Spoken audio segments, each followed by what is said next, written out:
Dan di video kali ini kita mau ngobrolin pengalamanku kemarin yang super duper bikin aku panik banget guys.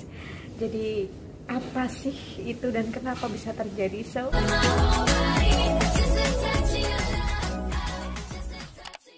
Hai, assalamualaikum, welcome back to my channel. Balik lagi bersama saya Marina Kurnia. Hai, apa kabar kalian semuanya? Semoga kita selalu baik-baik saja. Dan simak terus video aku, jangan lupa untuk like, comment, and subscribe. Dan jika kalian suka videonya, kalian bisa share ke sosial media yang kalian punya. Dan kalian komen ya, bantu komen kalian pengen video apa. Insya Allah kalau aku ada waktu, kalau aku ada kesempatan, aku akan bikin videonya. So, tonton terus video aku. Oke guys, jadi hari ini itu aku lagi nunggu anak sekolah dan ini ada waktu bikin video ya. Dan hari ini aku tuh pengen cerita masalah kemarin. Jadi kemarin itu ada kejadian super duper menegangkan guys bagi aku. Dan ini baru pertama kali kerja 6 tahun di Hong Kong jaga anak, itu baru pertama kali ngerasain hal kayak gini ya tuh. Apa sih? Kenapa itu bisa terjadi ya tuh? Jadi ceritanya kemarin itu hari yang sangat menegangkan, tapi ya alhamdulillah saya bersyukur punya majikan baik dan bisa ngertiin gitu ya. Jadi ceritanya kemarin itu anakku jatuh guys, kepleset ya. Dan itu terceritanya itu setelah makan malam. Jadi setelah makan malam itu aku beri anakku minum kan, dia minum sambil berdiri. Terus aku tuh cuman maju 2 langkah doang di meja ya, di mepet mau mutar ulang musik YouTube yang udah berhenti karena sekarang itu kan anak-anak kan anak-anak dari majikan aku tuh suruh dengerin musik gitu, perbanyak dengerin musik.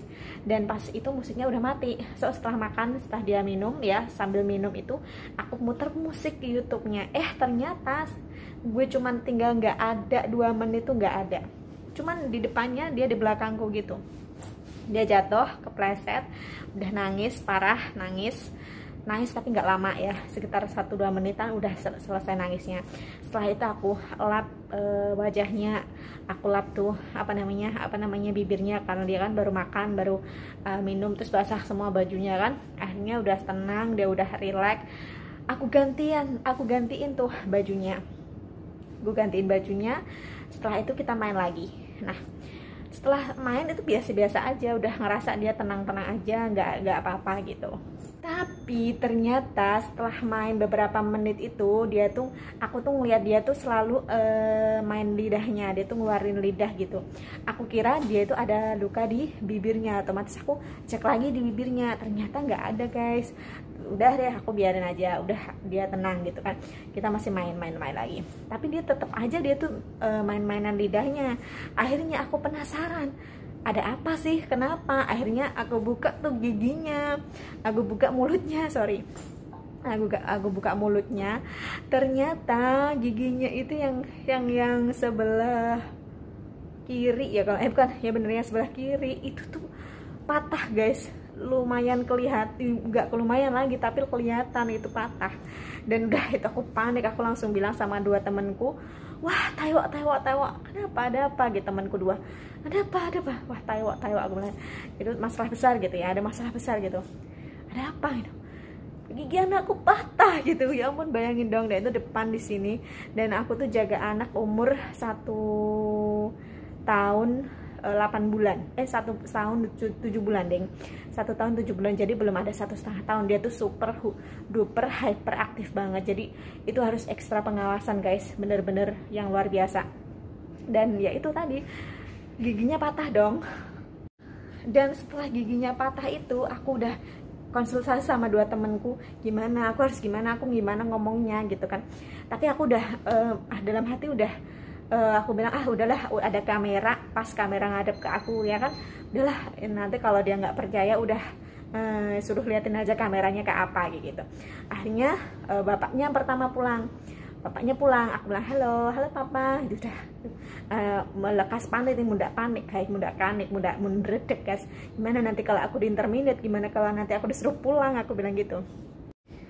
Terus akhirnya ibunya dia itu pulang ya. Dan dia tanya dulu, halo, hehe, halo, gini, tadi kamu diajak kemana sama Nia, kayak gitu. Terus aku bilang, cuma di bawah rumah, gue cerita gitu kan.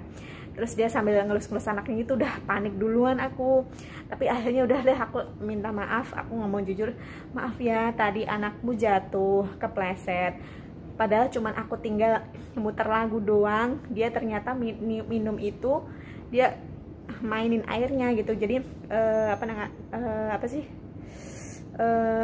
dia tuh nggak diminum tapi dibuat mainan gitu loh. Jadi dia basah, terus mau jalan dia jatuh, kayaknya sih gitu. Dan jatuhnya tuh pas di depan. Dan terus aku bilang dong, udah, terus itu giginya, aku baru tahu kalau giginya itu ternyata patah. Aku bilang gitu, apa giginya patah? Otomatis dia panik dong ibunya, tapi nggak yang marah-marah, itu nggak. Dan ini ya, sebenarnya kejadian itu ya aneh banget gitu, kok bisa sampai patah ya, padahal dia itu pas jatuh itu tuh nggak berdarah, beneran nggak berdarah, tapi dia itu bisa patah gitu. Baru sadar Kak setelah beberapa menit, sekitar 10 menit aku baru sadar kalau giginya itu patah. Itu ketika anakku mainan lidah itu, dia aku baru ngeh, aku buka giginya, ada apa, apakah ada darah atau ada apa gitu. Ternyata giginya patah guys. Itu bener-bener ngerasa bersalah banget, akunya bener ngerasa bersalah. Ya ampun, aku kenapa sih teledor banget, bukan teledor tapi nggak ngerti ya gimana ya. Sumpah di sini aku takut banget kenapa-napa dianya gimana gitu. Tapi pikirku juga positif aja lah, masih anak-anak juga, nanti bakal tumbuh gigi baru gitu. Tapi ya tetap aja perasaan gak enak dan bersalah itu pasti ada sampai saat ini guys. Dan akhirnya setelah itu ibunya langsung ngecek giginya. Oh ya ampun, iya bener patah. Kok bisa gitu ya? Aku cerita dong tadi gimana gimana kejadiannya seperti apa. Terus akhirnya ibunya langsung masuk kamar, bilang sama bapaknya bilang, oh iya aku udah tahu kalau dia tadi jatuh, tapi aku nggak tahu. Tapi bapaknya santai-santai aja gitu, tapi dia katanya nggak tahu kalau sampai giginya patah gitu. Akhirnya nggak berapa lama gitu, bapaknya keluar dari kamar, belum ganti baju juga, dia udah ngeliat mana giginya, coba lihat gitu. Oh iya loh, patah loh, gimana gitu. Tapi mamanya bilang, ya udah nggak apa-apa, nanti besar dia kan juga tumbuh gigi lagi, dia kan masih gigi susu gitu. Tapi di situ aku tuh ngerasa bersalah banget guys, beneran ngerasa bersalah. Padahal itu bener-bener aku tuh cuman cuman 2 langkah doang dari anakku, dari momonganku itu. Jadi aku di depan cuman mencet playlistnya YouTube, terus anakku tuh nggak tahu tiba-tiba dia brak jatuh, dan dia nangis banget. Dan udah, aku tenangin dia, aku peluk dia, aku nggak sampai mikir kalau giginya sampai patah gitu. Dan akhirnya langsung deh bapaknya langsung telepon kakek neneknya. Mereka kaget, kejadiannya kapan kok Nia nggak bilang gitu. Terus aku bilang tadi setelah makan malam gitu. Setelah makan malam dia kasih minum gitu, aku kasih dia minum gitu. Terus pas dia minum ternyata dia main airnya, dia jatuh, aku bilang gitu. Terus oh ya udahlah kalau gitu diperiksa ke dokter aja gitu, ke dokter gigi bayi emang ada, aku bilang gitu. Terus akhirnya ya bapak sama amanya ya udah bingung cari dokter gigi gitu, soalnya patahnya giginya tuh sebenarnya nggak banyak sih, tapi kelihatan memang tuh patah, beneran kelihatan. Dan takutnya mamanya itu lihat giginya nanti tuh melukai lidahnya gitu.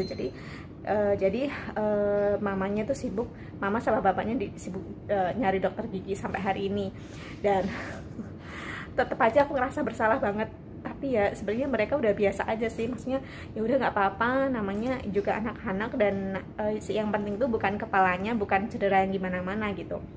Oke guys, jadi itu pengalamanku hari ini ya, bukan hari ini sebenarnya, kemarin yang super duper menegangkan. Itu udah bingung banget gimana mau cerita sama majikan, gimana kalau dia sampai marah, gimana kalau sampai aku dikeluarin gitu.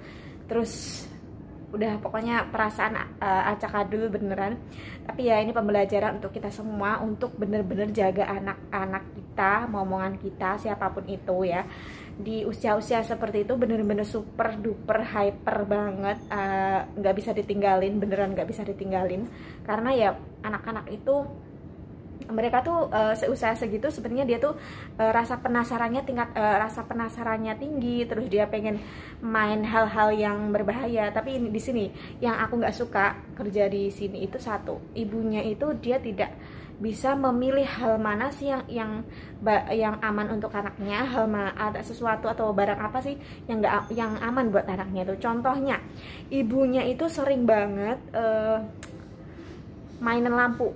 Terus ibunya juga sering banget mainin colokan listrik. Bayangin gak sih kalau sampai itu sampai dia itu terbiasa, ya kan, sampai dia terbiasa, terus nanti suatu saat nggak ada aku atau nggak ada siapa, terus dia main tuh tangannya ditaruh situ kesetrum, siapa yang disalahin? Saya dong sebagai yang ngomong dia gitu. Makanya saya takutnya di situ. Saya takutnya kalau dia itu dibiarin mainan listrik, kalau dia dibiasain sama ibunya, terus pas main sama aku, pas aku lengah aku sampai nggak tahu dia udah main listrik sampai ada apa-apa, itu kan pembantu lagi yang disalahin kan. Jadi itu yang aku nggak suka di sini. Tapi sebenarnya aku udah ngomong ini masalah ini sama bos aku yang satunya, nenek dan kakeknya, dan ya udah bisa ngertiin sih. Tapi tetap aja sih masih mainan listrik, sebel aku. Oke guys, jadi cerita hari ini tuh cukup sekian ya. Terima kasih udah dengerin ceritanya. Jadi pesan penting buat aku, jaga momongan kita, siapapun itu, entah itu anak orang, entah itu anak anak kita pasti ya.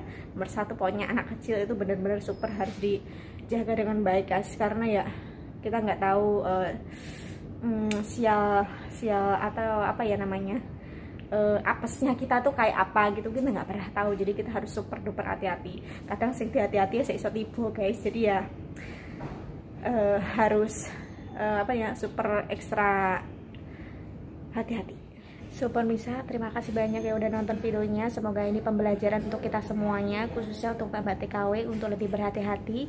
Dan thank you so much for watching. Tunggu di video lainnya. So assalamualaikum warahmatullahi wabarakatuh. Bye bye.